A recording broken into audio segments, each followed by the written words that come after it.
तुम्हाला माहिती आहे का, सूर्याचा सुद्धा वाढदिवस साजरा करतात बरं का. कधी असतो सूर्याचा बड्डे? अहो, रथसप्तमीला जी यंदा आलेली आहे 25 जानेवारीला.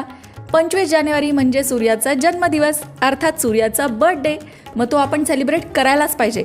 आपल्या शास्त्रात सुद्धा त्याबद्दल सांगितलंय. कसा करायचा? रथसप्तमीच्या दिवशी अंगणातील तुळशीजवळ एक मातीची छोटीशी चूल करायची. त्यावर मातीच्या भांड्यात खीर शिजवायची आणि ती उतू जाईपर्यंत शिजवायची. अगदी ती खीर जळाली तरी चालेल. आणि अशी चुलीवर जळालेली खीर प्रसाद रूपाने सगळ्यांनी खायची. खीर शिजवणं शक्य नसेल तर दूध ओतू घालायचं. आता तुम्ही म्हणाल, आमच्याकडे चूल नाही, आमच्याकडे मातीचं भांडं नाही. मग काय करायचं? सरळ साधा उपाय आहे. जर तुम्हाला शक्य असेल तर संक्रांतीला तुम्ही जी सुगडं घेतली होती ना, त्यातलं एखादं छोटंसं सुगडं असेल तर ते तुम्ही 2 गौऱ्या मांडून त्याच्यावर ठेवून त्याच्यातलं दूध सुद्धा ओतू घालू शकता. आणि हेही करायचं नसेल तर गॅसवर तुम्ही थोडंसं दूध ओतू घालू शकता शास्त्रापुरतं. भाव शेवटी महत्त्वाचा.